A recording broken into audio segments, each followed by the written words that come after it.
রাত তখন প্রায় 12টা। শহরের প্রান্তে পুরনো এক পোশাক ফ্যাক্টরি, মোহনা গার্মেন্টস। একসময় এখানে হাজারো শ্রমিক কাজ করত।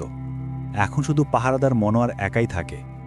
দিনে মাঝে মাঝে মালিক আসে, কিছু মাল ওঠানামা হয়, কিন্তু রাতে পুরো বিল্ডিংটা নিস্তব্ধ। শুধু ছাদের ফ্যানের ঘূর্ণি আর অন্ধকারের টিকটিকির শব্দ। মনোয়ার আজ 3 বছর ধরে এখানে নাইট গার্ড। তার কাজ রাত 12টা থেকে সকাল 6টা পর্যন্ত ফ্যাক্টরির ভেতর ঘোরা আর গেট পাহারা দেওয়া।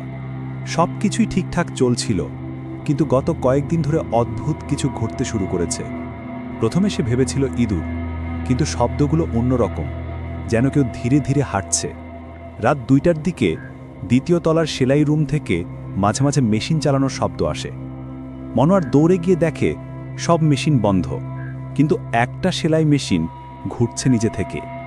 সুতো ছিঁড়ে যাচ্ছে। সে মেশিনটা বন্ধ করে ফিরে আসে, কিন্তু তার হাত কাঁপতে থাকে। পরের দিন সকালে সে এই কথা বলল সুপারভাইজার রহিমকে। রহিম হেসে বলল, তুমি নিশ্চয়ই ঘুমিয়ে ঘুমিয়ে স্বপ্ন দেখছ মনোয়ার ভাই। কিন্তু মনোয়ার জানে ওটা স্বপ্ন ছিল না। রাত 3টায় হঠাৎ কারখানার লাইট জ্বলে উঠল। সে ভেবেছিল মালিক হয়তো এসেছেন, কিন্তু দরজা তালাবদ্ধ, কেউ নেই। তারপর সে দেখল ফ্যাক্টরির এক কোণা একটা মেয়ে দাঁড়িয়ে আছে।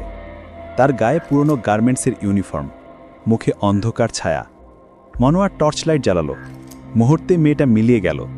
মেঝেতে শুধু একটা ভেজা কাপড় পরে রইল, যেন কে অনেকক্ষণ আগে ওখানে দাঁড়িয়েছিল। মনোয়ারের শরীর ঠান্ডা হয়ে গেল। সে কাপা গলায় বলল, কে আছেন ওখানে? কোনো উত্তর নেই, শুধু পেছন দিক থেকে আসা ফিসফিস শব্দ।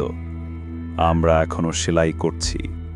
পরের দিন সে স্থানীয়দের কাছ থেকে শুনল 5 বছর আগে এই ফ্যাক্টরিতে এক ভয়ঙ্কর অগ্নিকাণ্ড হয়েছিল। রাতের অতিরিক্ত কাজের সময় হঠাৎ আগুন ধরে যায়। 8 জন শ্রমিক তখন ভেতরে ছিল। তাদের মধ্যে 5 জনের লাশ পাওয়া যায়নি। সেই ঘটনার পর থেকেই রাতের বেলা কেউ ওখানে থাকে না। মনোয়ার তখন বুঝল, যাদের লাশ পাওয়া যায়নি তারা হয়তো এখনও ফ্যাক্টরিতে আছে। সেদিন ছিল পূর্ণিমা। মনোয়ার গেটের কাছে বসেছিল। হঠাৎ বিদ্যুৎ চলে গেল। চারিদিক অন্ধকার। ছাদের দিক থেকে শব্দ এলো, টিক টিক টিক, যেন মেশিন চলছে। সে টর্চ হাতে উপরে উঠল। সব মেশিন বন্ধ, কিন্তু মাঝখানে একটা সেলাই মেশিন ঘুরছে পাগলের মতো। আর মেশিনের সামনে বসে আছে এক মেয়ের ছায়া। তার চুল লম্বা, মুখে কোনো চোখ নেই। মনোয়ার হাঁপিয়ে উঠল। হঠাৎ মেয়েটা মাথা ঘুরিয়ে তাকালো আর ফিসফিস করে বলল, তুমি এখানে কেন একা? আমরা এখনো শেষ করতে পারিনি। তারপর এক ঝলকে মেয়েটা অদৃশ্য হয়ে গেল, কিন্তু মেশিন থামল না। এর পরে রাতগুলো আরও ভয়ঙ্কর হয়ে উঠল। সে মাঝরাতে কান্নার আওয়াজ শুনতে পায়। ফ্যাক্টরির ভেতর আলো নিভে জ্বলে। মাঝে মাঝে লোহার চেয়ারে কেউ বসে দুলছে, কিন্তু কাছে গেলে চেয়ারটা খালি। একদিন সকালে গার্ডরুমের সামনে লেখা দেখা গেল, আমাদের কাজ এখনও শেষ হয়নি। মনোর এখন প্রায় পাগল। সে চাকরি ছাড়ার সিদ্ধান্ত নেয়, কিন্তু মালিক বলে, আরও 1 সপ্তাহ থাক, তারপর তোমাকে ট্রান্সফার দেব। শেষ রাতে সে ভোরের আগেই ফ্যাক্টরি থেকে বেরিয়ে যায়, কিন্তু রাস্তায় পৌঁছানোর আগেই কেউ তার নাম ধরে ডাকে, মনোয়ার, ফিরে এসো। সে ঘুরে তাকায়। ফ্যাক্টরির ছাদে দাঁড়িয়ে আছে সেই মেয়েটা। তার হাতে জ্বলন্ত কাপড়। এক মুহূর্তের মধ্যে পুরো ফ্যাক্টরি আগুনে পুড়তে শুরু করল। পুলিশ এসে শুধু ছাই পেল। মনোয়ারের দেহ পাওয়া যায়নি, শুধু তার টর্চ লাইট আর একটা পোড়া ইউনিফর্ম পরেছিল গেটে। লোকজন এখনও বলে, রাত 12টার পর সেই ফ্যাক্টরির ধ্বংসাবশেষে আলো দেখা যায়।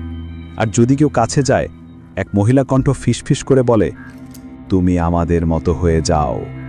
আজও কেউ সাহস করে মোহনা গার্মেন্টসের ধ্বংসাবশেষের কাছে যায় না, কারণ সেখানে রাতের অন্ধকারে এখনও সেলাই মেশিনের টিকটিক শব্দ শোনা যায়।